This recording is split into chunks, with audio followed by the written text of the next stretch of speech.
8월 17일 방청식 오늘의 주제는 미국 주식의 역사입니다. 자, 미국 주식의 역사를 살펴보기 전에 제가 문제를 하나 드릴게요. 상품 있나요? 예? 상품은 자존감이 높아집니다. 3대 증권거래소는 뭘까요? 미국의 3대 증권거래소. 는 제가 대답할게요. 뉴욕 증권거래소 맞아요. 베네탕? 그리고 우리가 나스닥 지수 그러잖아요. 그래서 나스닥 거래소라는 게 또 있고, 예, 그리고 세 번째는 좀 어려운데 아메리카 증권거래소가 있어요. 그래서 뉴욕 증권거래소는 그 월스트리트 11건가에 위치한 세계 최대의 증권거래소가 있대요. 여기는 미국의 전통 주식이 있어요. 미국의 그러니까 그 쿠팡이라든지 버크셔 해서웨이, 월마트, 맥도날드, 뱅크 오브 아메리카, 디즈니, 예, 이런 것들이 있다고 합니다. 그리고 나스닥 거래소. 요 나스닥 거래소는 원래는 그 장외 시장에서 이제 자동화 시스템, 그 주식의 자동화 시스템을 만들기 위해서 1971년에 설립되었는데 최초의 이제 설정 주가는 100포인트였대요. 예, 근데 향후 10년간은 그 뭐 200%도 못 올릴 정도로 아주 부진했는데 1982년 그 우량주 한 40개 종목으로 구성된 이후로 예, 확대되었대요.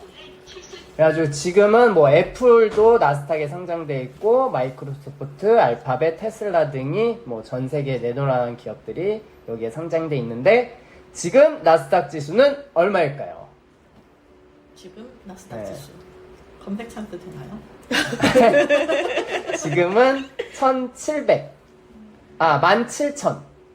그러니까 깜짝 놀랐네. 17,000. 그러니까 망했는 줄 알았는데. 지금 한 50년 만에 170배가 오른 거죠. 네. 그리고 아메리카 증권거래소가 있는데 요거는 1989년에 설립된 작지만 성장성이 있는 중소기업의 이제 자금 조달 창구로 예, 두 개의 거래소에서 상장 못하는 그런 작은 기업들이 여기에 이제 상장을 할 수가 있습니다. 예, 이렇게 미국의 증권거래소는 3개가 있다.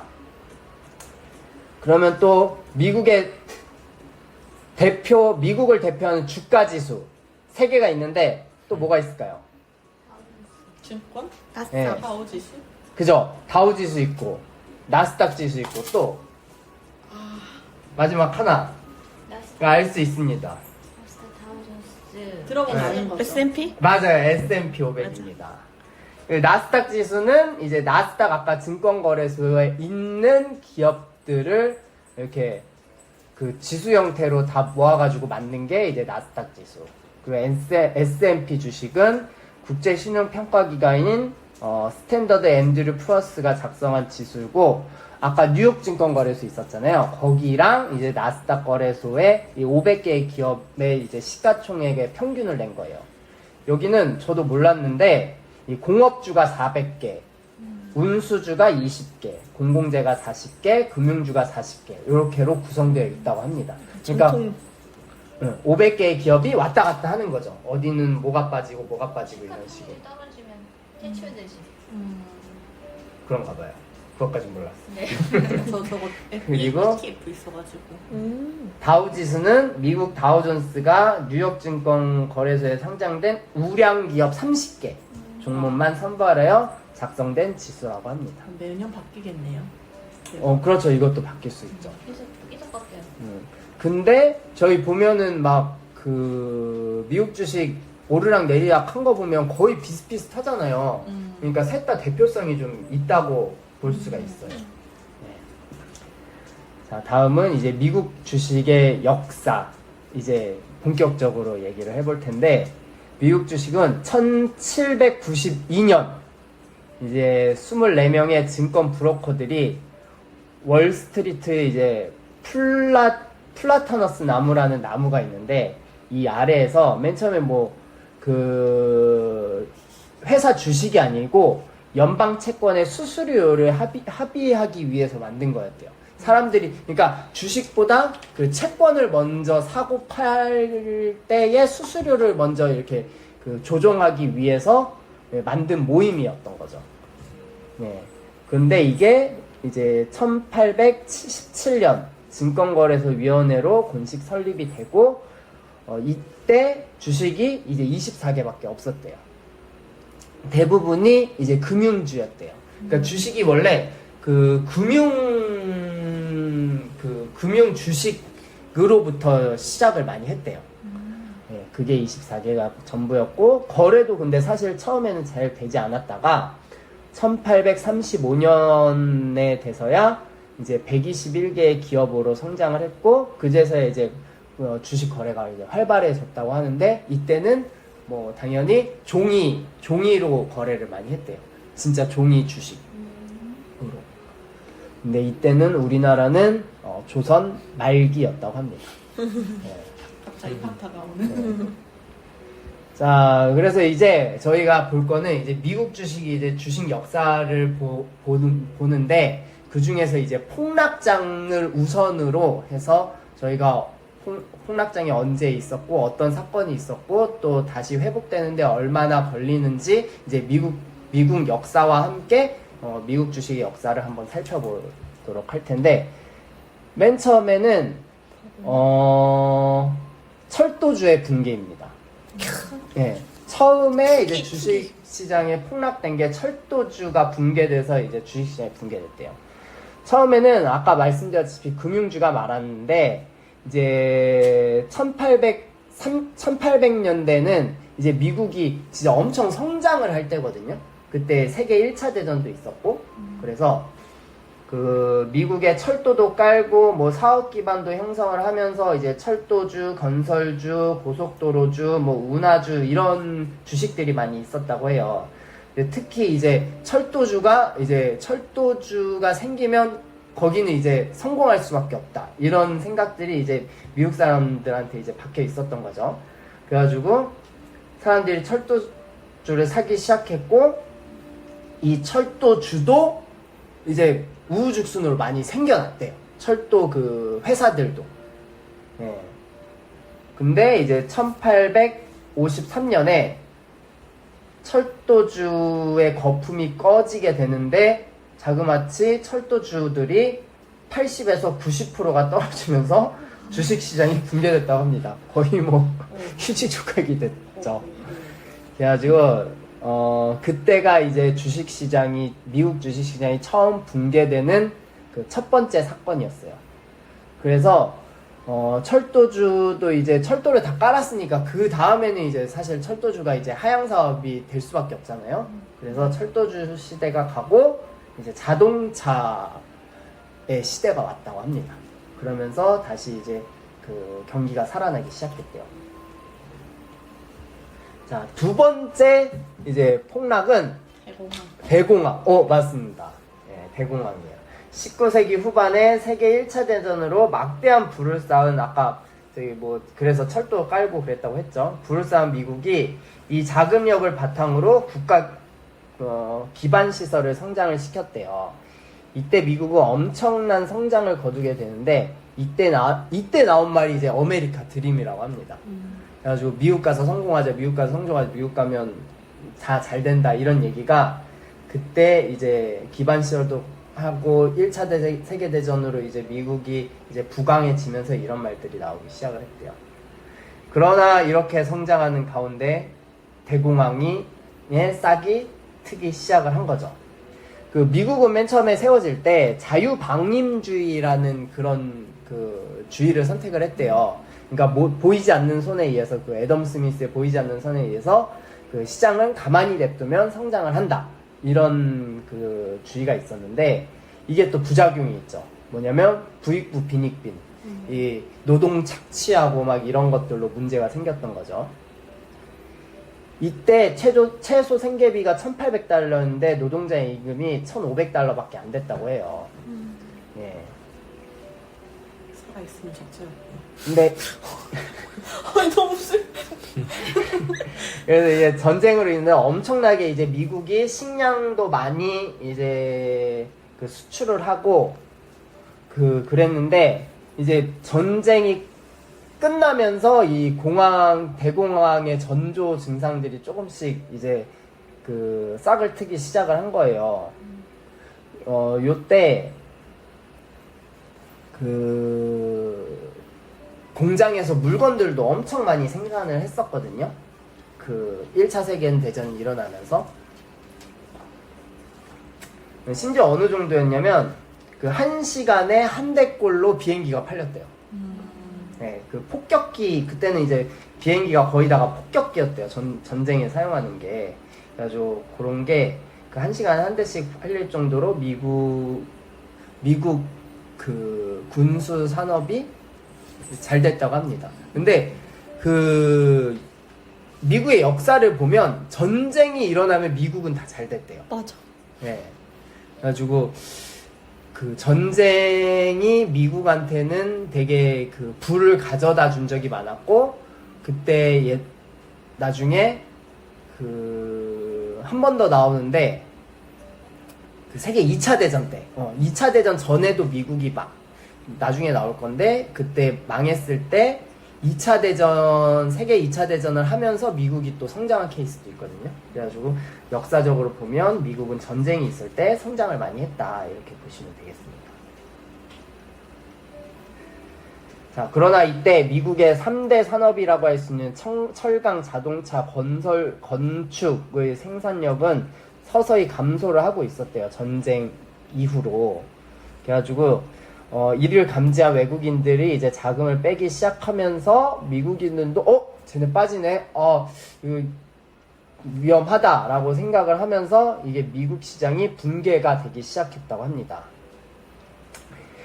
그때가 이제 1929년 9월 3일인데 다우존스 지수가 381이 최고치인데 한 달 사이에 230이 됐다고 해요.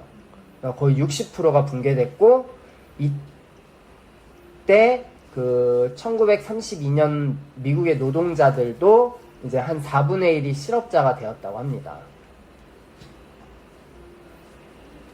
근데 이때 대통령이 후버라는 대통령이었거든요. 예.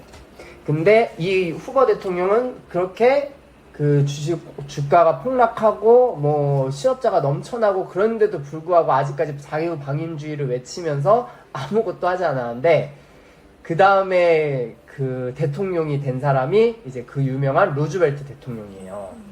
이 사람이 들어서면서 이제 좀 그 공황이 끝나게 되는데 이때 시행한 정책이 뉴딜 정책이에요. 켄즈인가? 켄지강에 그 건설 시키고 그랬다고 전 알고 있어요. 이때 은행들을 정상화시키고 농업 부흥에도 힘을 쓰고 그 노동자의 처우 개선도 이때 되게 많이 좋아졌다고 해요. 그리고 국가 산업으로 부흥시켜서 일자리도 창출하고 보면은 그 1차 세계대전을 이제 되게 미국이 잘 됐잖아요. 그러면서 원래는 사람들이 농업에 종사하는 사람들이 많았는데 이 사람들이 그 주식을 사면 그것들이 많이 오르니까 이제 농업을 기피하고 이제 투자자로 다 변신을 해가지고 투기를 많이 했대요. 그러면서 이제 거품이 더 많이 생겼는데 이 공황이 생기면서 그 투자자들이 다 망하면서 농업도 그때 붕괴가 되고 다 붕괴가 됐다고 해요.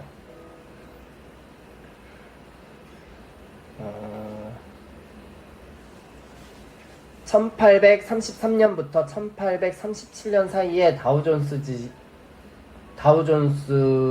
지수는 정고점을 넘어서게 된다고 합니다. 자, 아까 루즈벨트 대통령이 이제 경제를 다 살려놨잖아요. 그런데 요것도 그 한 5년 뒤 1937년을 기점으로 다시 불황이 시작이 된대요. 그래가지고 실업률이 다시 20%까지 치솟고 계속되는 또 흉년은 또 농민도 괴롭히고 그때 루즈벨트 대통령이 공공산업에 되게 투자를 많이 했었는데 공공산업이 적자를 많이 보게 됐대요. 처음에는 성공을 했지만 그러면서 이제 과감한 투자도 위축이 되었다고 해요. 근데 이때 1937년 9월에 이때 미국을 구해준 것이 바로 이 세계 2차 대전이라고 합니다. 너무 전쟁으로 슬프다. 싸웠다. 세계 2차 대전으로 미국은 또다시 막대한 불을 쌓게 되는데 이때 1938년 전쟁 물자를 수출을 하면서 막강해졌다고 합니다. 이외에 조선, 알코올, 음료, 또 섬유, 식물 가공이 엄청나게 수출을 하게 되는데 이러면서 미국은 경제는 이 공황을 벗어나게 된다고 해요. 그 다음 살펴볼 거는 석유 파동입니다. 자, 1908년 세계대전 2차 대전이 있고 한 70년 후 영국인들이 중동에서 이제 석유를 발견하면서 석유 시대가 시작이 됐대요. 이때. 근데 이때만 해도 이스라엘이란 나라가 없었는데 1948년에 팔레스타인 거주 지역에서 이제 살고 있는 유대인들이 이스라엘을 건국을 하게 되는데 여기에 이제 유엔이랑 미국이 지지를 많이 하게 된대요. 근데 그거를 이제 못마땅하게 생각한 거 이제 다른 중동 국가들, 다른 나라가 하나 세워지는 거 이제 그 다른 중동 국가들은 반대를 했는데 이때 그 제일 반대한 게 이집트 나라였다고 해요. 그래서 이집트를 비롯한 중동 국가들이 이를 반대하게 되면서 이제 그 이스라엘을 침공하게 된대요. 근데 이게 이제 그 이스라엘이랑 이집트랑 전쟁인데 1973년에 이집트가 이스라엘을 먼저 침공하게 되고 여기서 유엔과 미국이 원조를 받게 되는데 이스라엘이 그래서 이스라엘이 저기 이기게 돼요. 그래가지고 중동 국가들이 이제 다른 중동 국가들이 화가 난 거죠. 그래가지고 어떻게 했느냐? 1974년에 이에 화난 이집트와 그 사우디 아라비아를 비롯한 중동 국가들이 이제 미국과 유럽에 있는 석유 수출을 막아버리게 되는데 이게 1차 오일 쇼크였다고 합니다. 러시아가 가스 제재했던 거랑 비슷하고. 이제 여기서 이제 오일 쇼크가 나서 2만 원대인 그 석유가 8만 원까지 오르게 된다고 해요. 근데 이게 문제가 사실은 그 자동차 못 다니고 이런 것도 문제지만 더 큰 문제가 이 석유가 플라스틱. 그 자동차나 뭐 이런 원료로만 쓰이는 게 아니고 말한 것처럼 석유나 플라스틱 이런 거의 원재료가 되기 때문에 요게 더 큰 문제였다고 해요. 그래가지고 이때 미국이 그 맺은 정책이 있는데 이때 사우디아라비아랑 그 석유에 대한 이 문제를 해결하기 위해서 미국이 사우디아라비아랑 맺은 정책이 있는데 이게 페트로달러 조약이라고 해요. 요게 뭐냐면 그 석유를 그 미국 달러로만 살 수 있게 하는 이제 사우디아라비아가 이제 어느 나라랑 이제 거래를 하려면 이 달러로만 거래를 해야 되는 거죠. 요런 정책을 맺었다고 하고 이게 왜 좋은 거냐면 그 달러를 사게 되면 다시 그거를 달러는 미국에 다시 투자를 할 수밖에 없는 그러니까 달러를 쓰려면 미국에 써야 되잖아요. 그러니까 그게 미국의 그 경제 성장을 이루는데 토대가 되었다고 해요. 갑질이네.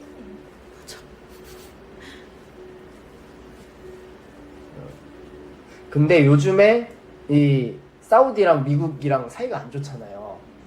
그거 아시나요?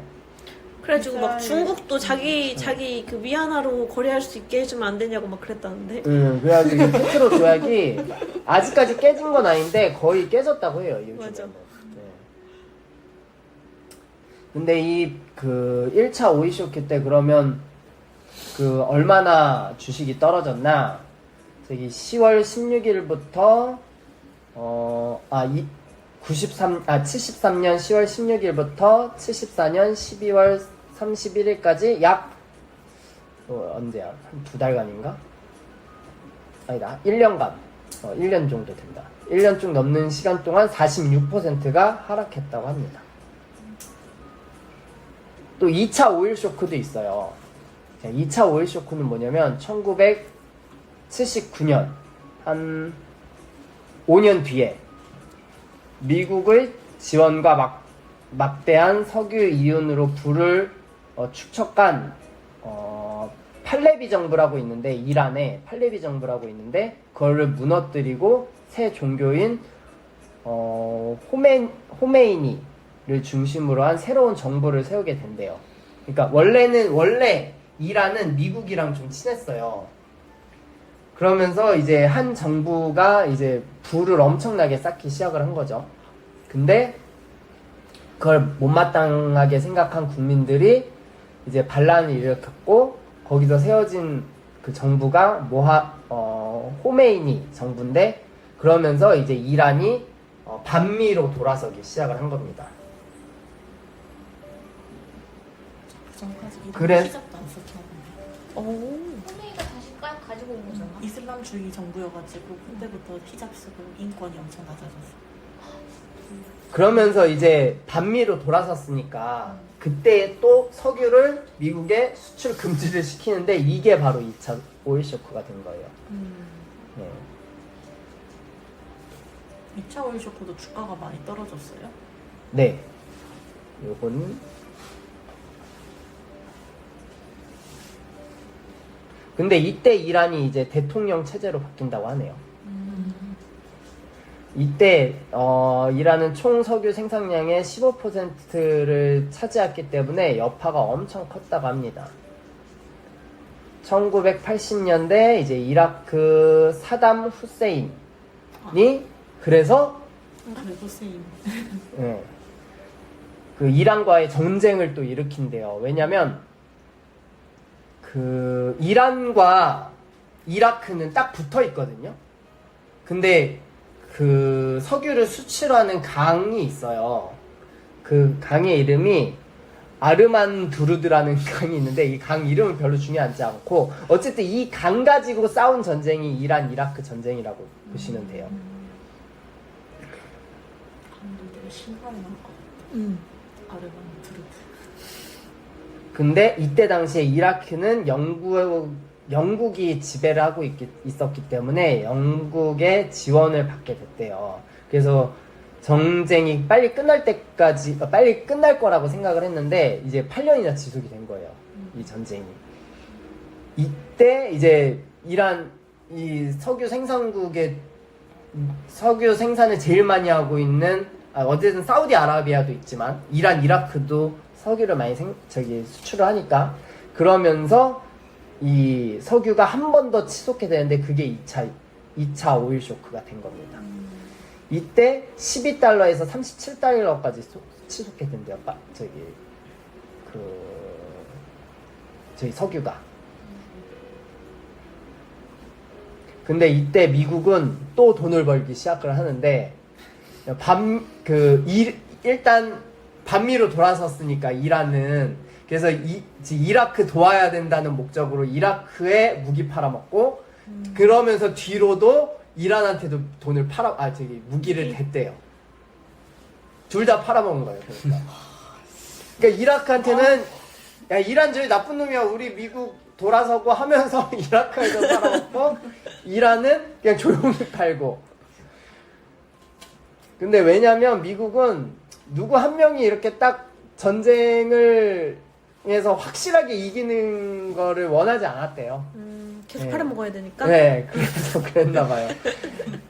그러면서 이제 미국에 더 많은 부를 쌓기 시작한다. 근데 이게 생각해보면, 이 미국이 또 뭐 또 우크라이나도 막 지원하고 이러잖아요, 요즘. 그런 것들이 그냥 다 좋아서 다 뭐 인권 이런 것보다는 내가 보기엔 무기 팔아먹으려고 다 그런 게 아닌가, 이런 생각도 많이 들어요. 한쪽 힘이 네. 또 세질까봐 그런 것도 있는 것 같아요. 이제 그렇다. 고성장하던 1960년대와 달리 오일 쇼크 이후에는 이때 세계 경제는 고물가 저성장이라는 스태그플레이션을 겪게 된대요. 이로써 고용이 줄고 이제 10년간 세계 경제가 경기 침체로 돌아선다고 합니다. 그럼에도 불구하고 미국은 금리 인상으로 물가를 잡는 대신 금리를 유지하며 버텼고 계속되는 인플레이션으로 미국 경제는 더 어려워지게 된다고 합니다.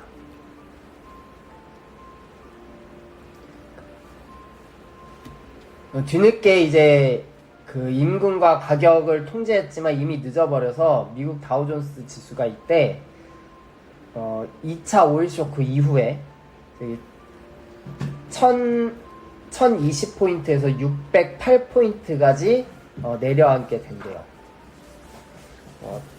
이때도 이제 S&P 500이 S&P 500 지수가 이때도 있었는데 1979년 12월 25일부터 한 1년 정도로 1년 기간 동안 약 50% 정도 하락을 했다고 합니다.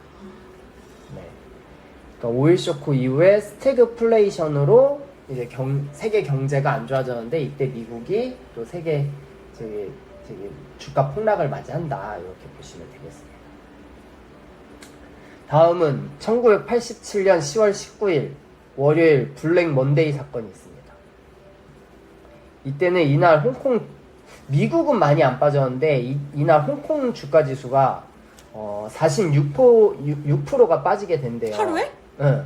하루에 46%가 빠질 수가 있어? 그런가 봐. 우리 8% 빠졌을 때도 미쳤다고 했는데. 이때 미국 다우존스 주식도 22% 폭락하게 되는데 이 당시 세계화라는 말이 나오기 이전이기 때문에 세계 주가 지수가 한꺼번에 갑자기 이렇게 하루아침에 폭락하는 게 이제 말이 안 되는 일이었대요. 근데 원인을 다양하게 이제 해석했지만 확실한 원인은 찾아내지 못하고 한 3개 정도로 예상을 해볼 수가 있다고 하는데 일단은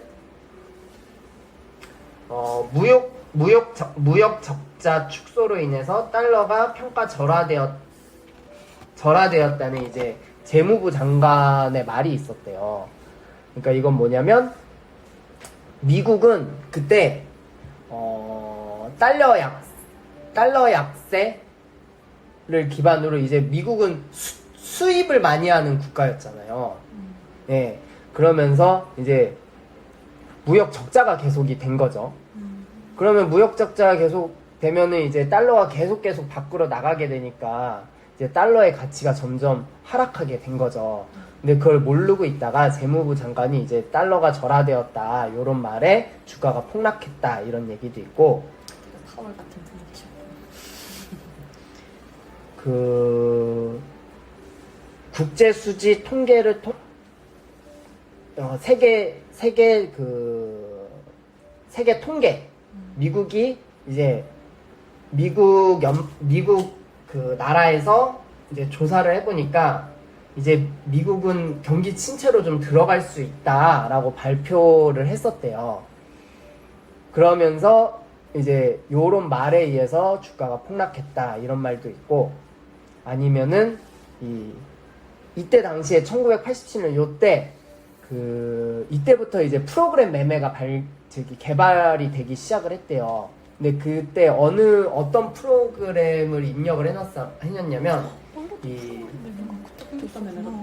세계 주가가 폭락을 하면 자기네들도 파는 그러니까 어떤 주가가 많이 폭락을 하면 이 나라별로 조금씩 파는 그런 그 프로그램을 입력을 거의 다가 해놓은 상태였대요. 그래서 줄줄이 빠졌구나.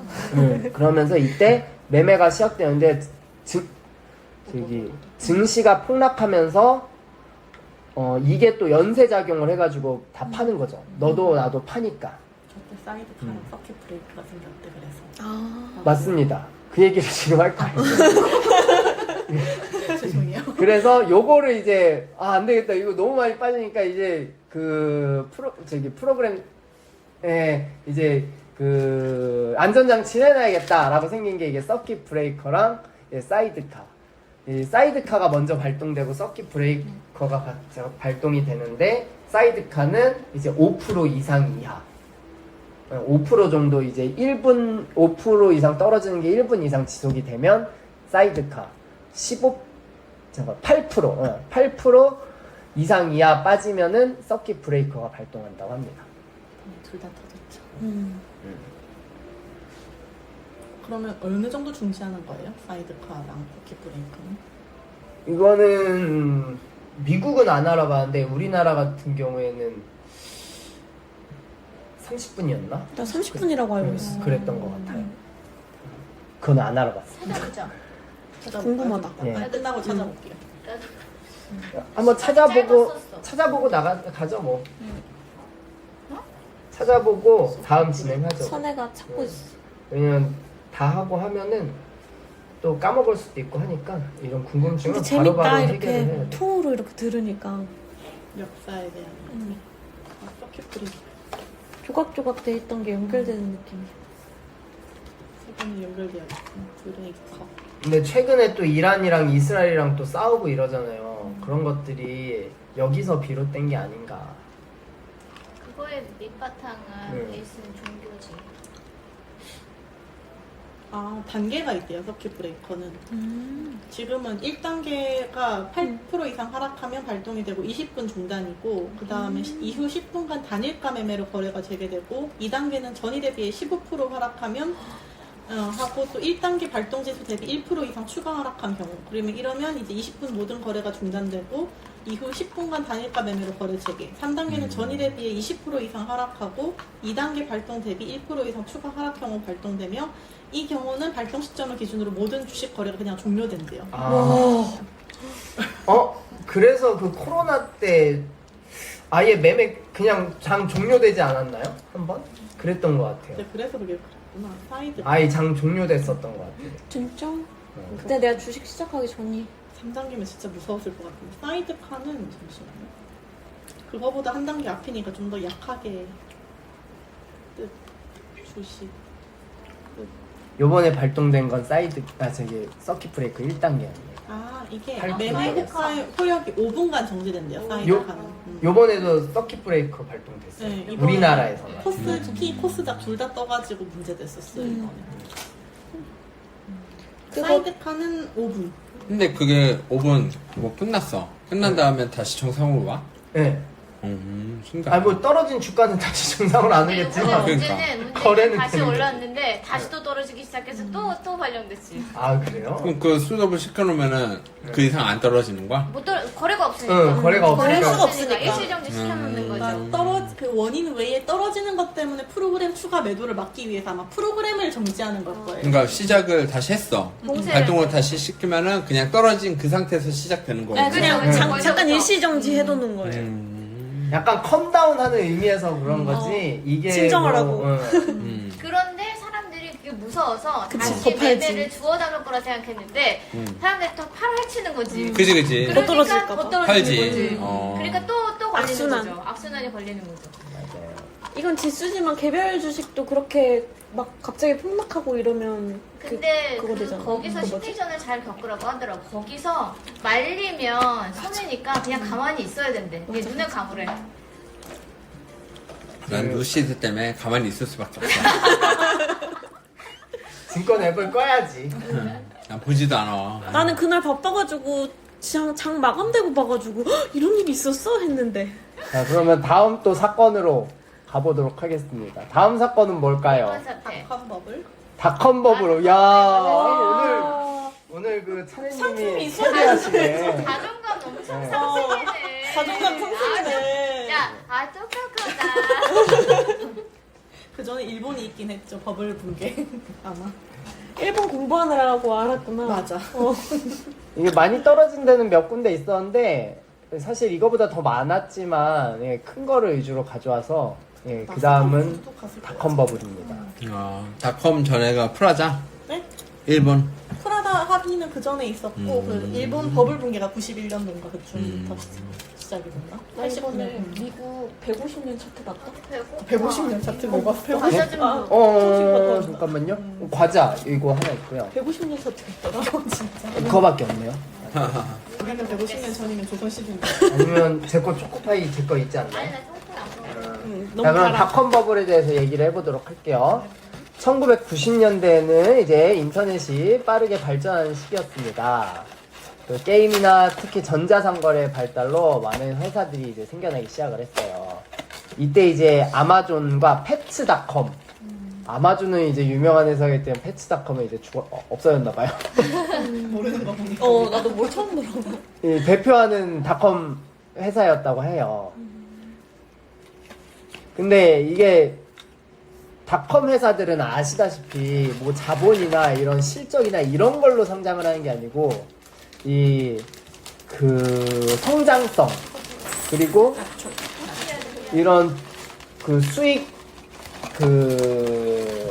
소스 좀 부을까요? 수익 그런 것들 수익을 낼 거라는 그런 저기 미래 기대감으로 크는 거잖아요. 그래가지고 요때 닷컴 회사들이 엄청 이제 성장을 했고 이제 여기에 이제 닷컴 회사에 투자하면 무조건 오른다라는 이제 생각이 그 만연했다고 합니다. 여기 보면은 이런 기업들이 성장하자 수익을 누리는 개인이나 회사들이 많아졌고 이런 개인들과 기업들은 여기 소스 있어. 주식시장 시스템을 이용해 막대한 부를 쌓기 시작을 했답니다. 이때 무슨 닷컴이라는 기업들이 우후죽순으로 생겨나기 시작을 나초 했는데 소스 거기 뒀는데.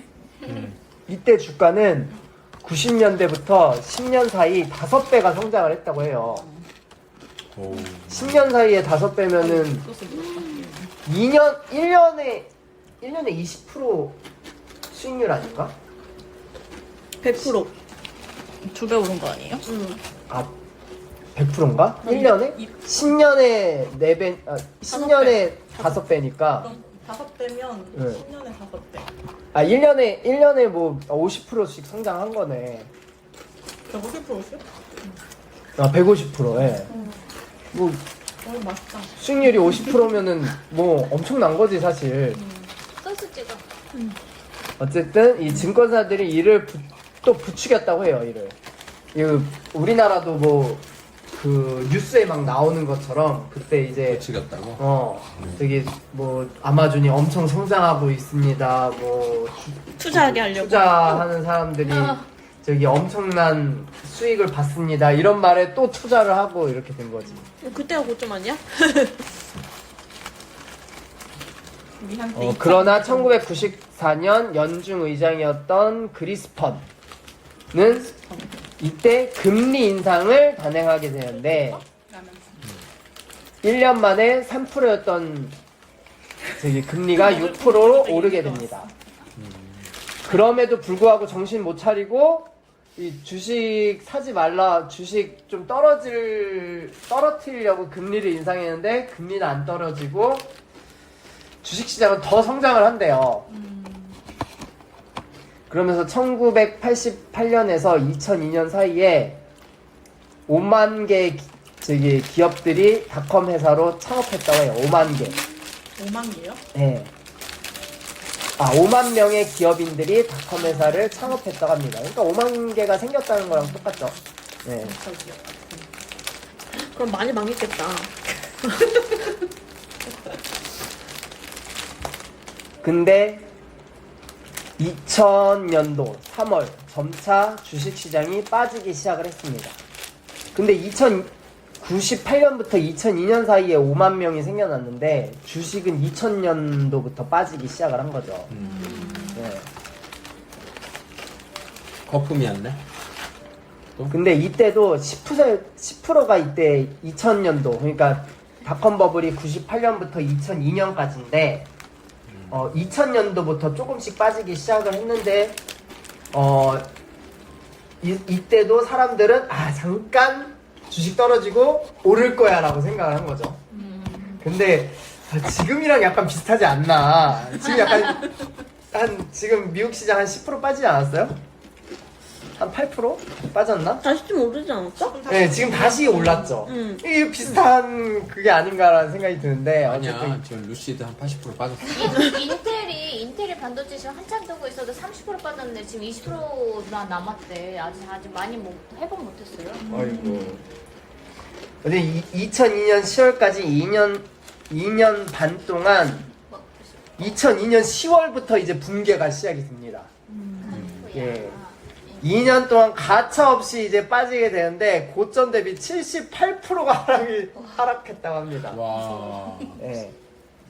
박살이 났네요. 그때 들어간 사람들은 떼돈 벌겠네. 유명한 사람 중에 있잖아. 그때 들어간 사람. 어? 예? 유명한 사람이 있잖아. 무슨 얘기하고 싶으신 거예요? 글쎄. 아니. 그게 뭐냐면 여기에 적진 않았는데 그것도 제가 그 공부하면서 알게 되는데 그 영화로도 나왔는데 이게 뭐냐면 그때 닷컴 회사를 만들 때 보험을 들 수가 있었대요. 뭐냐면 닷컴 회사가 망하면 그 보험 회사가 오. 그 저기 책임을 져주겠다 와. 라고 한 보험이 나온 거예요. 보험회사가 근데 망했겠네. 닷컴 버블이 뭐 계속 성장하고 있으니까 뭐 보험회사는 뭐 사실 떼돈을 벌었죠. 그때 망하는 회사가 없으니까. 근데 이 폭락을 예견하고 어떤 투자자가 닷컴 회사 보험을 왕창 들어놓은 거예요. 와, 대단해. 근데 닷컴 회사들이 다 망했잖아요. 이때 부를 쌓기 시작을 했대요. 아 그때 이제 그 엄청난 돈을 벌었대요. 이 사람. 누구예요? 그 사람이 누구지? 아, 우리 아는 무슨 사람이야. 폴이야? 무슨 폴? 네. 폴 맥카트니? 아뭐 아무튼 가수야? 아니 무슨 폴이에요. 근데 이게 영화로도 나왔어요. 이거는 차이님 한번 찾아주세요. 그 영화는 위대한 개츠비. 빅빅이요? 아, 아니. 이게 닷컴버블 닷컴버블 하락 보험 뭐 영화?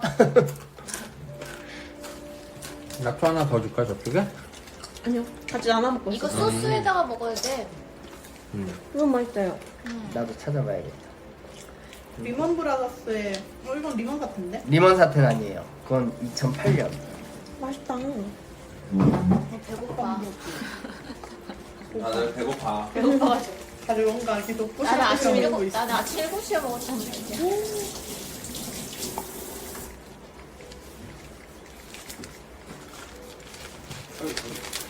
빅쇼트 아!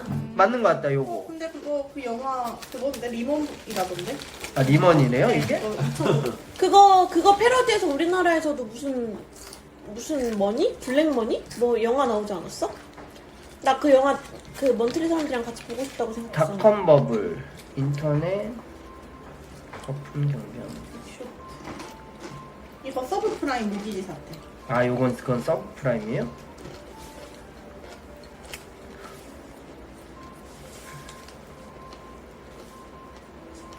아, 이건 요건 2008년 아닌가 보다. 서브프라임 무기지인가? 요건 아닌가 보다. 아, 미안해.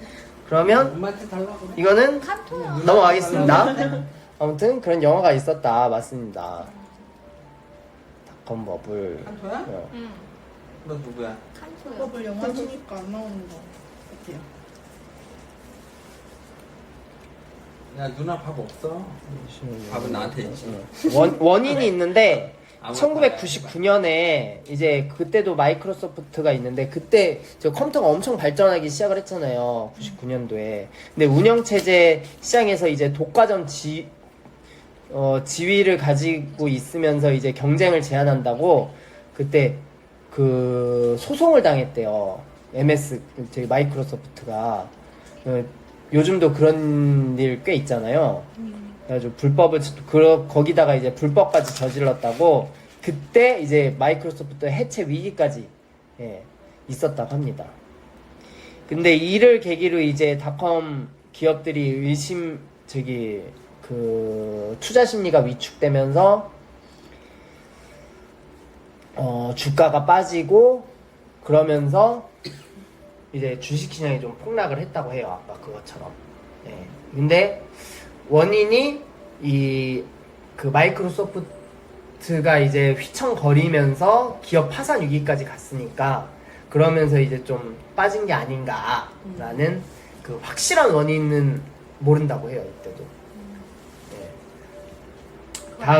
다음은 9.11 테러 때 또 주가가 폭락했다고 합니다. 사실 9.11 테러가 요게 2001년도라서 저도 중학교여서 잘은 몰랐거든요. 그게 2001년도야? 네. 그러니까 알고는 있었지만 몇 시에 어떤 일이 일어나고 어떻게 됐는지 몰랐는데 요번에 조금 정확히 알았어요. 그 쌍둥이 빌딩? 네. 저희 오전- 초등학교 1학년이었어요. 8살 때. 오전 9시 3분. 그러니까 2001년 9월 11일. 출근 오전- 클리어때 출근 뉴욕 증가에 증권가에 세계 무역센터 이제 북부 센터가 있고 남부 센터가 있는데 북부 센터 비행기가 충돌하기 충돌했고 오전 9시 38분 워싱턴 펜타곤이 비행기로 충돌했다고 해요. 업사칸트. 그게 후세인 그거지. 아닌가? 그게 테러. 그러니까. 비행기- 그렇죠. 비행기- 이스라엘 편들어줬다고. 맞아요. 그랬던 것 같아요. 9시 59분 세계무역센터 남부 타워가 붕괴되고 폭삭 주저앉았대. 그 그 뉴스 영상 봤는데. 폭삭까지는 아닌데. 영상 보니까 그냥 무너졌어. 완전 폭삭. 무너졌어. 폭삭. 네, 갑자기. 나 충돌한 것까지는 아니 봤는데 아니 무너진 거 못 폭삭이야 봤어. 폭삭. 그게 뉴스 와, 연료가 연료 탱크가 무너졌구나. 터지면서 화재가 나니까 철근이 다 녹아가지고 그대로 무너져 내려. 네, 완전 빌딩이? 제가 어마어마했대요. 와. 그 인근 지역까지. 나 딱 충돌하는 것까지 몇 번 봤는데 나 어릴 때 주저앉는 걸 못 기억이 봤네. 뉴스 봤던 기억이. 진짜? 그러니까. 뭔지 몰랐지만. 그리고 10시 3분에 펜실베니아에서 비행기가 총 3대인 거죠. 응. 그 세계무역센터에 충돌한 비행기, 펜타곤에 충돌한 비행기, 펜실베니아에서 추락한 비행기 이렇게 3개가 있는 거예요. 세 개가 한꺼번에 그랬어? 근데 좀 시간차를 두고. 걔는 근데 세 번째에는 결국은 성공 못하고 그냥 추락한 거잖아. 응. 걔는 얘는 잡힌 거, 어디를 레이더에 잡힌 거지 걔는. 어디에 박으려고 했는지 모르겠어요. 얘는. 백악관 아니야? 실패. 그리고 10시 28분에 세계무역센터 이게 조금 거리가 있는 곳인데 북쪽 타워가 붕괴됐대요. 야. 그리고 5시, 그러니까 이게 다 오전 일이고 오후에 세계무역센터 7번 건물이 또 있대요. 요거는 두 블럭 떨어진, 그러니까 세계무역센터랑 두 블럭 떨어진 곳이니까 왜 붕괴했는지 모르겠어. 아마 충격 때문에 원래 부실공사했었던 그 건물이었는데 그냥 붕괴가 됐나봐요. 그 부실공사로 인해서. 엄청 크잖아. 근데 이때 잠실타워. 3천여 명이 죽었다고 합니다. 아. 그 아까 쌍둥이 빌딩은 몇 명 죽었대? 그 다 합쳐서. 아, 3천여 명. 야. 화재로 죽은 사람도 있고 뜨거워서 못 견뎌서 뛰어내린 사람도 많다고. 근데 그래도 보다 못 살았지 거기 제 더미에서. 아. 자, 이때 안타깝지만 이 증시를 살펴보면 문 닫았지 뭐 문 닫았어. 9일 때는 미국이 4일간 폐장했대요. 진짜 문 닫았어. 문 닫았지. 네. 쟤네 너무 발랄한 거 아니야? 왜? 배고파서 둘이 야 우리 밥 언제 먹냐. 아까부터 정수기 봤다가 저 봤다가 제 가방 뒤졌다가 사부장. 근데 이때가 사실 닷컴 버블이 꺼질 그 시기잖아요. 그 아까 얘기했다시피 2001년? 네, 이때부터 빠졌으니까. 그래서 생각보다 많이 안 빠졌대요. 이날 14% 빠졌대요. 이날. 먹을 거 없다니까. 그 4일 개장 안 한 것도 있고 4일 후에 개장을 했어도 14%만 빠졌다고 합니다. 둘 다 왔네? 이후에 2달간 하락하다 그러니까 너네만 먹지 말라. 이 닷컴 버블도 꺼지고 9.11 사태도 그 이제 잊혀져가는 한 2000 이후 주가가 2달간 하락하다 상승세로 접어들었다고 합니다. 이거 왜 저러지? 뭐 먹을 거 찾았어? 아니에요. 놀고 있는 것 같아. 서로 놀고 있어. 터그. 해도 되는 거죠? 네. 자, 다음은 글로벌 금융위기. 제 정신사 나오는데 조용히 좀 해줄래? 왜? 얘들아, 뭐야? 얘들아, 차내게. 가만 있어. 진짜 엎드려. 차내가 지졌어요. 예은이 물릴 뻔했다. 야. 자, 이제 두 개 남았거든요? 네. 네. 조금 집중해서 해보도록 할게요, 제가. 글로벌 금융위기와 리먼 사태, 서브프라임 모기지 사태라고도 합니다. 이거 다들 무슨 얘기인지 아시나요? 부동산 빌려줬던 돈들 회수를 못해서 파산했던 거. 자, 요거에 대해서 제가 설명을 잘 해드리도록 할게요. 2008년에 미국 부동산 버블이 꺼지면서 나타나는 현상을 얘기합니다. 이때 원인이 두 개라고 볼 수가 있는데, 닷컴 버블이 터지고 나서 경기 침체를 막기 위해서 다시 미국은 금리를 낮추게 되고 소비를 장려하게 되었습니다. 금리가 낮아지게 되면서 여유 현금이 생기자 사람들은 부동산에 이제 투자를 시작하게 됐는데, 이게 이제 그 부동산 버블이 된 거죠. 그리고 딴 그 이론이 있는데, 중국이나 일본에서 미국에 수출을 엄청 많이 하게 된대요. 근데 이제 그러면 이제 중국이나 일본, 우리나라도 좀 허용이 되겠죠. 그러면서 달러가 많아지니까 이제 미국에 투자를 하기 시작을 한 거예요. 근데 미국에 투자한다는 게 이게 미국 부동산에 투자를 많이 한 거죠. 그러면서 이제 버블을 키웠다. 이런 두 가지 주장이 있습니다. 아마 이게 복합적이지 않나라는 생각이 들어요. 미국 자국민들도 이제 금리도 낮고 하니까 너도 나도 집 사고, 이제 거기다가 이제 일본이나 중국도 돈이 남아도니까 저기 미국 부동산에 투자하고. 예. 서브프라임이라는 게 뭔지 아시나요? 서브프라임. 요게 그 신용 등급을 얘기하는 거예요. 예. 신용 등급이 낮은 사람들을 서브프라임 등급이라고 합니다. 근데 이런 사람들은 사실은 대출을 해주면 안 되잖아요. 근데 대출을 해준 게 문제였어요. 예. 근데 특히 모기지라는 회사에서 서브프라임 등급인 사람들한테 대출을 많이 해준 거예요. 근데 그 조건이 뭐냐? 집이 있어야 돼요. 예, 집이 있는 사람들이면 아무리 신용이 낮아도 대출하겠다 이거야. 왜냐면 그때 집만 있으면. 근데 왜냐면 이때 집은 떨어질 리가 없기 때문이죠. 모기지회사는 이 프라임들에게 많은 대출을 해주었기 때문에 이래서 서브프라임 모기지 사태라고 하는 겁니다. 은행은 이 주택을 담보로 사람들한테 돈을 빌려줬고, 은행이 이 서브프라임 모기지 사태가 리먼 사태라고도 하는데, 요게 왜 커졌냐면 이제 그 은행들이 이 주택을 담보로 돈을 빌려주잖아요.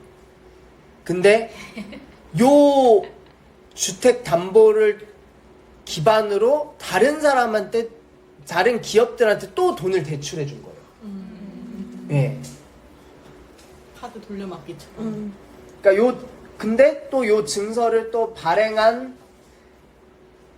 것을 이제 MBS라고 하는데, 요 증서를 그러니까 근데 이제 서브프라임 등급한테 대출을 해준 거니까 이 신용등급이 되게 낮잖아요. 이거를 다른 상품이랑 또 묶어서 팔아요. 그러니까 예를 들어 그 차내 예림 민혜형 등급이 있는데, 예를 들어 민혜형이 서브프라임이고, 그 다음에 예림이는 중간 등급이고, 저기 차내님은 신용이 높은 등급이라고 치면, 묶어서 팔기. 요걸 담보로 저한테 다 대출을 해갔을 거 아니에요. 근데 민혜영이 빌린 그 주택담보 대출로 돈을 다른 사람한테 빌려줄 거면 민혜영 그 신용등급이 낮으니까 아무도 안 사잖아요. 그러니까 민혜영 거 조금, 예림이 거 조금, 차내님 조금 해가지고 이 대출한 거 증서를 묶어서 다른 사람한테 또 판 거예요. 증서를 담보로. 그러니까 망하지. 그니까 그게 문제네. 아무리 생각해도 문제인 것 같아. 그러니까 이게 결국엔 뭐냐면, 신용등급이 낮은 사람 거를 가져와가지고 증서를 다시 그 증서를 바탕으로 또 대출해주고 다시 묶어서 대출하고 이런 식으로 제3중 4중으로 대출을 해서 이 하나의 집에 엮여있는 대출이 엄청 많아진 거예요. 이게 문제예요. 보증을 샀구만. 응. 연대 보증이지. 그쵸. 근데 진짜 무섭다. 결국에는 민혜영이 가지고 있는 집을 담보로 대출을 받은 상품들이 많으니까 제일 나쁜 놈이야. 민혜영이 돈을 못 갚으면 줄도산을 하게 되는 거예요. 연쇄적으로. 예. 다 엮어놨으니까. 그렇죠. 그래서 이 서브프렌 모기지 사태가 엄청 커졌다고들 합니다. 왜 리만 사태라고 그러냐면 그 리만 브라더스라는 그 은행이 있는데 여기서 이 서브프라임 모기지도 하나의 은행이라 그랬잖아요. 여기에서 발행한 거를 엄청 많이 사갔대요. 그러니까 한마디로 뭐냐면 신한은행이 저기 리먼 브라더스라고 생각하면 되고 저기 밑에 있는 경남은행이 이제 모기지라고 생각하면 되는데 이 신한은행이 저기 경남은행의 상품들을 너무 많이 사간 거예요. 그래서 줄도산을 한 게 이게 리먼 사태가 됐다라고 생각을 하면 돼요. 이 리먼 브라더스는 그때 세계 4대 은행이었다고 해요. 그러니까 미국의 4대 은행이 아니고 세계의 4대 은행. 지금 없어졌겠네. 없어졌죠. 부지럽다. 이때 보기도 싫었을 망한 두 기업이 있는데 제일 큰 은행이 두 개가 있는데 그 리먼 브라더스랑 또 그 보험사로 유명한 IBS IBK? 그건 기업은행. 그 미국 있는데 요거는 안 썼는데 왜 안 썼는지 모르겠네. 이때 그 보험사로 유명한데 그 있는데 그 보험사는 지옥 끝까지 갔다가 이제 살아났다고 해요. 예. 어떻게 살아났지? 그 있는데 그 세 글자 은행 그 이니셜 3개 은행이에요? 아니요 보험사. 보험사예요. 우리나라에도 많이 저기 되고. 예. 스탠다드 첫 아니야. 신한타드 사트는 제일은행이잖아. 서브프라임 모기지 보험. 와 근데 그때 난리 났었겠다. 은행이 그렇게 세계 4대 은행 중 하나가 파산이 됐으면 거기에 묶여있던 돈이 얼마였을 거야? 개인들. AI지? 맞는 것 같아요. 뭐지? 맞아 AIG. 응. 그 은행 그 보험사는 지금 살아 있어요. 대단하다. 아무튼 그 처럼 제 사람. 미국인지 주택을 샀고 이를 바탕으로 이걸 이제 처음 얘기한 그 민혜 형한테 대출해준 그 은행이 이제 그 증권을 MBS라고 그러고 이제 끼어서 묶어서 판 게 CDO라고 합니다. 이런 것들이 근데 이제 당국에서는 그런 규제가 하나도 없었다고 해요.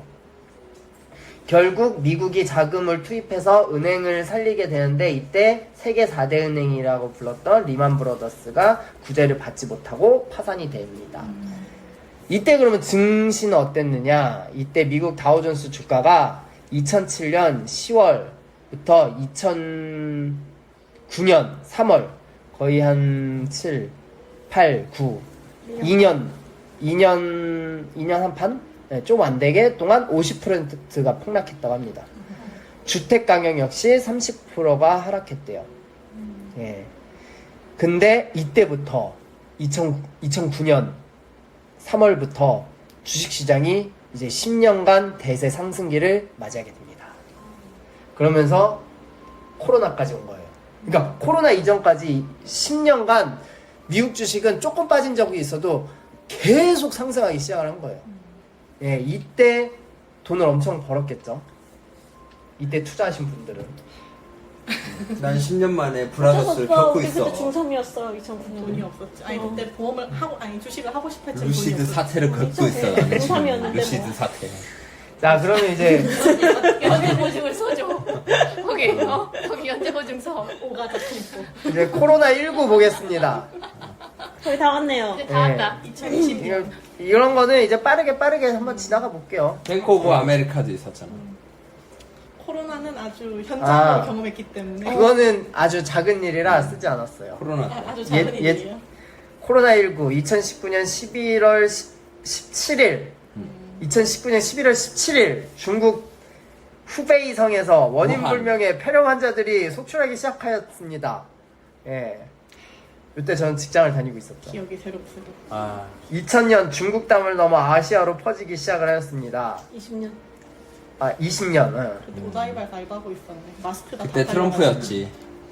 아 맞아. 그때 2월 달부터 나는 회사를 나가지 않았지. 나는 베트남에서 돌아오자마자 봉쇄됐지. 그래서 2월 20일에 나스닥 지수가 9,845에서 한 달 사이에 6,600까지 와. 빠지기 시작합니다. 그때 샀어야 됐어. 그때 사람들이 엄청 샀잖아. 진짜 3개월 만에 근데 올라갔다. 그때 산 사람들이 지금 거지들이 많이 됐어. 아, 너무 좋은 맛만 좋은, 봐가지고. 너무 쉽게 다 그것만 만든 꿈꾸고 주식을. 있는 거야. 맞아, 맞아. 이때 저도 이제 주식 어. 공부를 하기 시작을 했어요. 나도. 나도 그때 공부했어. 나도. 나는 좀 지나서. 난 잘 안 산 게 다행이야. 근데 이때 공부를 하지 말고 주식을 샀어야 되는데 공부만 했어. 근데 아니야. 나도 그때 많이 땄어. 근데 그때 사서 벌었으면 그만큼 더 큰 실수를 했을 그치. 거예요. 또 어. 비트코인 사고 또 아니 난 실수해도 좋으니까 이때 샀어야 돼. 나는 막장에 11월 달부터 들어가서 그때 한 5천 벌었는데 그 주식으로만. 근데 이제 그 전에 들어갔었으면은 나도 아마 그 사람들처럼 그렇게 됐었을 것 같아. 저는 외노자였어서 살 수가 없었어. 자, 근데 보면은 20년 그러니까 20년대에 빠졌던 거잖아요. 그러면 1년부터 오르기 시작했다고 쳐도 6,600이 지금 17,000이 된 거예요. 와. 그러니까 3배 가까이 오른 거예요. 지금 3년? 저기 4년 사이에. 그 역사 속에 살고 있네. 주식은 진짜 꺼레 역사다. 뭐 할 걸. 한 번 더 오면 놓치지 말자. 네. 네. 그때는 껄로. 우리가 그때를 위해서 지금 모임을 하는 거야. 아 맞지. 그때까지 공부 열심히 해가지고. 그지, 그지. 그럼요. 그때 안 놓칠 거야. 여기 있는 사람들은. 폭락하기만 해봐 아주. 그럼 이제 코로나까지 지납니다. 어. 이제 마지막 하락, 요번 하락이에요. 요번에 무슨 하나? 검은 월요일. 그거 월요일. 근데 사실은 별로 안 이때는 심하잖아, 지금은. 예, 저기 미국은 많이 안 떨어졌어요. 8월 5일에 한국 주식은 하루 만에 8%가 폭락 사태가 이루어졌고 이날 코스피는 고점 대비 2,800에서 2,300까지 내려갑니다. 와. 장중에는 10%도 넘었대요 마이너스가. 엄청 떨어졌네. 근데 우리나라와는 달리 어. 미국 나스닥 지수는 3%밖에 떨어지지 어. 않았습니다. 때문에 폭락이라고 하기엔 무리가 있다고 맞아. 생각을 해요. 유라님은 고요했던 거야. 그냥 이슈 정도? 그지? 뭐지? 근데 나름 원인을 분석하면 여러 가지가 있지만 엔캐리 트레이드의 청산, 워렌 버핏이 애플 주식의 청산, 그리고 미국 실업률의 둔화 이렇게 세 가지를 들 수가 있는데 그러면 잠깐 엔캐리 트레이드가 뭔지 살펴보도록 할게요. 지난번에 살짝 이야기했어. 그렇군요. 그러면 간단하게 자세히 그 주셔도 돼요. 일본이 제로금리일 때 대출을 받아서 그걸 고금리 자산에 투자하는 투지성 거래를 말합니다. 근데 이거에는 조건이 세 가지가 있어요. 엔캐리 트레이딩을 하려면 세 가지 조건이 있어요. 첫째, 일본의 금리가 낮고 투자하는 대상의 금리가 높아야 합니다. 미국이 되겠죠. 근데 일본 금리는 제로 금리이고 미국 금리는 거의 5% 가까이 되잖아요. 예, 그러니까 요거가 형성이 되고 그리고 그 투자하는 그러니까 미국이 성장을 해야 되는데 미국 성장 엄청 하고 있죠. 그리고 엔화가 약하면서 달러가 강해야 돼요. 지금부터. 예. 요렇게 세 가지 박자를 갖추게 되면 엔캐리 트레이딩이라는 게 빛을 발하게 됩니다. 아주 빛나고 있었지. 근데 갑자기 애나가 올라버렸지. 0.1%? 근데 요런 것들이 이제 다 반대가 되면서 좀 올렸대요. 그러면 이제 이걸 투자한 사람들이 어쨌든 미국의 대출을 일본의 대출을 받아서 미국에 투자를 한 건데 일본의 대출을 받는 사람들은 사실은 일본인들이 많을 거 아니에요. 외국인들한테 누가 대출을 해줘요. 근데 일본인들이 마지막에는 뭘로 바꿔가 있어요? 엔화로 바꿔가 있죠. 그렇기 때문에 이 엔화 강세가 그러니까 일본 금리도 오르고 미국 금리도 이제 다시 낮아지고 그러면서 일본인들이 자금을 갑자기 확 빼기 시작을 하면서 엔화가 강세가 되면서 이제 그 주식 시장이 조금 폭락을 한 게 아니라라는 이런 그 논리가 이런 걔는 트럼프 욕만 진짜 했는데. 생각이 드는 거예요. 자 여기 적혀 있는 대로 얘기를 해보면 이런 엔캐리 트레이드라는 이런 장세가 계속됐지만 미국이 금리를 인상하고 일본이 미국이 금리를 인하하고 내리고. 일본이 금리를 인상하며 일본이 금리를 높임으로써 엔화까지 강세가 나온 거예요.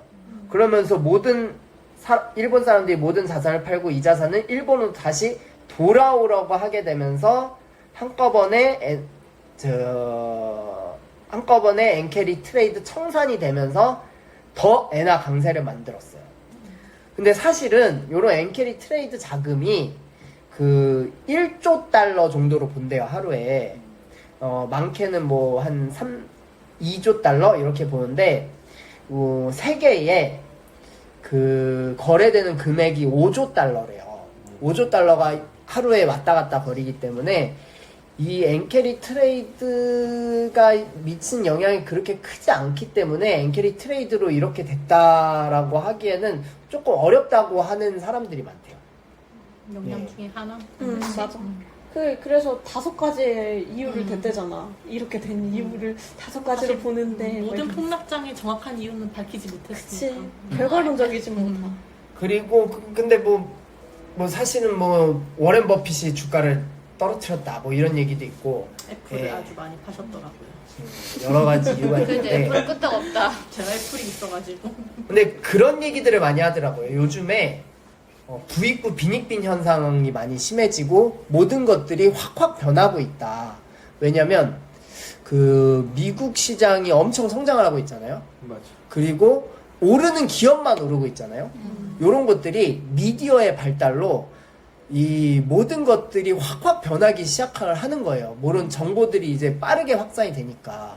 너무 이 엔캐리 트레이드도 사실은 미디어가 떨어뜨렸다라는 주장이 진짜 많아요. 이 한 사람이 팔기 시작했고 이게 조금 떨어지는 것들이 이제 순식간에 퍼졌고 그러면서 모든 사람들이 그냥 다 팔기 시작을 했다. 이런 집단 지성이 만들어낸 결과다라고 생각하는 사람들이 많고 그리고 투자를 할 때도 엔비디아 오른 걸로 많이 얘기를 하던데 엔비디아가 오른 AI 시대를 만드는 이유가 엔비디아 주가가 올랐기 때문이다. 그러니까 이게 이유가 없어. 그냥 엔비디아 주가가 올랐으니까 지금은 AI 시대인 거야. 이렇게 된 거예요. 그러니까 그 모든 이유가 뭐 기술적인 이유, 뭐 어떤 기술이 발전해서 이렇게 됐다라기보다는 그냥 그 주식이 올랐기 때문에 지금 AI 시대다 요렇게 얘기하는 사람들이 많아서 요런 그 요즘에 그 투자가 좀 이유 없는 투자들이 많이 있는 것 같다라는 얘기를 많이 하고 그래서 폭락이 올 때도 좀 크게 오지 않겠냐라고 생각하는 사람들이 진짜 많더라고요. 여러 가지. 기대가 먼저 맞아. 지금 반영되고 있는 거. 휩쓸리잖아 여론에. 우리 한번 기다려 보자고. 그리고 제가 이 기회는 올 거야. 미국 그 주식 역사 보면서 느낀 게 폭락은 그 하루아침에 이렇게 빠지는 걸 폭락이라고 그러진 않는 것 같아요. 적어도 2, 3년 동안 쭉쭉 빠지는 그런 시장도 있거든요. 전조가. 네. 그렇기 때문에 좀 주식을 요번에 느낀 생각이 좀 크게 봐야 되지 않나. 저 막 갑자기 5% 빠지면 갑자기 모든 돈을 투입해가지고 막 에이, 자산을 5% 사버린다든지 막 그런 좀 이렇게 급하게 매매를 하기보다는 좀 거시적 관점에서 우리가 좀 더 주식을 바라볼 필요가 있지 않나라는 생각이 들고 그나마 미국 주식은 그런 게 좀 덜해요. 근데 우리나라는 지금 세계의 이런 그 영향이 많이 받기 때문에 우리나라는 좀 더 많이 움직인다. 이런 생각을 가지고 있으면 될 것 같아요. 네, 그래가지고 요게 제가 공부하는데 느낀 점이고 또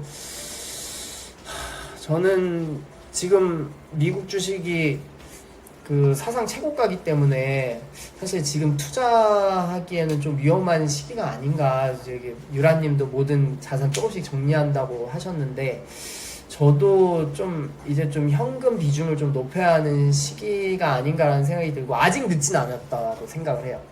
네, 지금부터라도 좀 현금 비중을 높이면 좋지 않나라는 생각이 들어서 저도 지금 그 요번에 폭락했을 때 그 ETF 코스피 ETF 많이 사놨는데 이제 좀 오르면 팔려고요. 네, 그렇습니다. 이상입니다. 재밌었어요. 진짜 재밌었다. 내 핸드폰 어디 갔어? 알구나. 범위가 아주 넓으셨을 거예요. 감사합니다. 일시 정지 버튼. 아니, 송금분 제가 5시 20분 아이콘. 송금분 오후 5시 21분. 발표할 때마다 버벅 9월 17일 거렸기 토요일. 때문에 9월 요번에 17일 좀 토요일 오후 5시 잘해보자고 아이콘. 생각으로 데미지.